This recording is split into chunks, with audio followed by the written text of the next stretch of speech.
Sabi po ni PBBM wants funds for key infrastructure projects back amid DPWH. So gusto niya pong mabalik yung tinanggal na budget sa DPWH. Eh di po ba, Mr. President, mawalang galang na nga po, no? Hindi po ba pinirmahan nyo na yung budget? Bakit nagsasalita ka ngayon na gusto mong mabalik yung kinaltas na budget sa DepEd? Nireview nyo pa ng matagal, dinelay nyo pa. Tapos in-announce po ni E.S. Bersamin na dahil nakinig kami sa inyong mga budget, dahil narinig kami. Kaya ito po ang naging resulta sa pakikinig namin. Hindi po, anyabang nyo pa nung pinirmahan nyo yung budget eh. Tapos ngayon, tapos na po yung budget. No? Mr. President, bigla ko na-realize, kaya siya nagsalita ng ganito, may mga press release na pinag-aaralan nilang yung budget ng DepEd tsaka yung DPWH. Matagal nang sinasabi ni Cielo Magno, na yung budget po ng DPWH, flood control, tsaka yung mga buildings, multipurpose buildings. Ang hinahanap ni Magno, bakit nawala na yung para sa mga big infra projects, yung support sa mga big infra projects. O, before nyong pirmahan, Mr. President, pinaalala na sa inyo yan. O, alam natin kung bakit siya nagsasalita ngayon. Kasi nagsalita yung Makati Business Club. Alam nyo, sa mga hindi po naniniwala kay Badong, na parang wala namang kinalaman yata yung Makati Business Club sa napaka-powerful po niyan. No? Mga oligarko po yan. Hindi na po nakatiis yung Makati Business Club. Ano po ang sabi ng kanilang tagapagsalita? Itong budget ng 2025 ay twisted, sinalaula para maglingkod sa political patronage.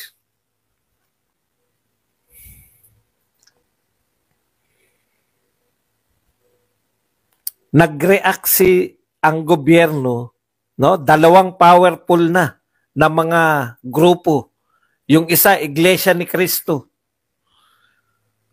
Alam niyo yung pinapahiwatig ng Iglesia ni Cristo, magtrabaho tayo, wag natin politikahin lang si BP Sara. Pinipolitika nyo lang eh. Nagpakitang gilas po at hanggang ngayon naghihintay sa aksyon ninyo. Hindi lang po simpleng mapigil yung ano. Marami po. Hindi lang po yung pagpigil. Ang gusto ng iglesia, kung nakinig po kayo, hindi lang po yung mapigil yung impeachment. Yun na po yung pinaka. Pero tigilan din yung pambobobo sa mga Pilipino. Hindi kami mangmang, hindi kami bobo. Yun yung mensahe dun eh. Maliban sa wag nyong impeach dahil pinolitikan nyo lang naman, eh magtrabaho po kayo. Yung budget po, wag nyong ilagay sa kung saan-saan. Wag nyo pong gamiting budget para sa ano. Eh hindi kayo, di ba? Dehin bokiki lang kayo sa Iglesia ni Cristo. Naghihintay po sila ng konkretong tugon. Ang tinugon ninyo, tuloy ang mga investigasyon. Dadagdagan pa namin ang imbentong kwento. Sinabi ni Boying Remulla, direkta. Ano sabi ni Boying? Kahit pa nagrally yung iglesia, tuloy pa rin ang investigasyon namin. Nagdagdag pa yung kapatid eh. Iimbestigahan naman daw nila yung sindikato ng PNP. Napaliwanag na natin yan sa mga nagdaan. Pero parang wala lang sa kanila eh. Palipasin lang natin yan. Gawin nating issue yung traffic ng Davao. Wala pong issue yung traffic ng Davao na yan. Hindi namin papatulan yan. Baka makalimutan ko lang po, isingit ko lang bago natin talakayin ulito. Yung pong kay Tatay Digong na yung AJK family, yung mga pamilya po ng biktima di umano ng AJK, dalawa po yung punto nila, no? Kaya sila nagsampa ng disbarment. Dahil sila ay biktima. Una, di ba? Ikalawa, ayaw raw po nilang makita na si Tatay Digong sa impeachment. Kasi makikita nila na attorney siya ni BP Sara. Alam po ninyo, sinampahan nyo na ng kaso yung Vice President ng Pilipinas. Pati ba naman kukuning abogado, kayo pa rin ang masusunod? Antindi nyo.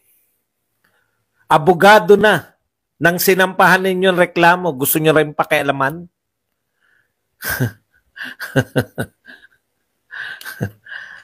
Ikalawa, kayo pong pamilya ng AJK. Tanungin nyo po yung mga nakapaligid sa inyo, no? Simple lang po itanong nyo. Bakit hindi yung pagkamatay ng mga pamilya namin ang sinasampan nating reklamo? Bakit kung ano-anong reklamo yung sinasampa? Ang tagal nyo na kaming kinaray-karay. Karay-karay nyo kami kahit saan. Investigasyon sa Senado, investigasyon sa Kongreso, kinakaray nyo kami. Pero yung kaso sa katarungan para sa pamilya namin, wala. Hindi ba kayo nagtatanong? Sabi nyo, AJK ang problema ninyo kay Tatay Digong. Bakit hindi po nagsasampa yung mga tumutulong sa inyo na mga politiko?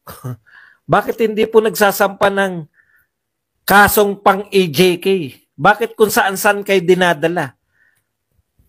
Ginagamit lang kayo ng mga yung pampropaganda eh.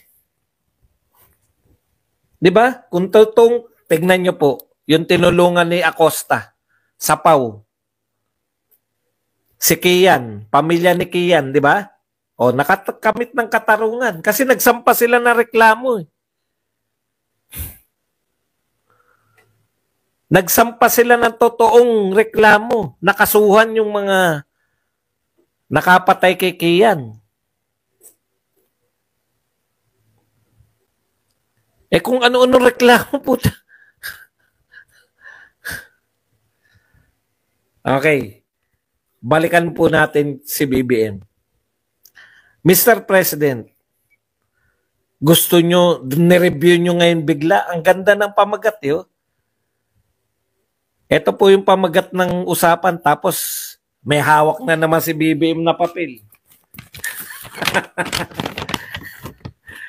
Mr. President, nung sinabi nyo nire-review nyo, hawak nyo rin yung papel tapos may mga ganyan-ganyan din kay Monstre.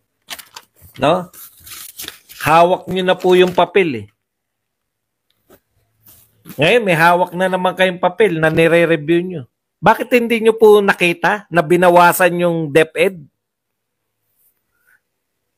Matagal nang umiiyak si Angara. Sinabi, bakit nyo binawasan yung computerization? Hindi po kayo kumibo. Si Bersamin po pinag-announce nyo. Yabang pa ni Bersamin, di ba? Nakikinig ang Pangulo sa mga ano. Kaya ito, matagal na rin sinabi ni Magno na walang budget doon sa mga support doon sa mga big infra project. Pero lumubo po yung DPWH. O, hindi ba kontras yun? Kontras yun dahil yung paglobo ng DPWH, ang lumubo yung budget sa mga multi-purpose building. Mabuti na lang nagsalita yung Makati Business Club. Ngayon, nagkukumahog kayo ngayon. Paano kayo kukuha ng pera? Sinabihan kayo ng mga oligarko. Twisted, sinalaula ninyo. Sinalaula ninyo yung budget para sa patronage politics.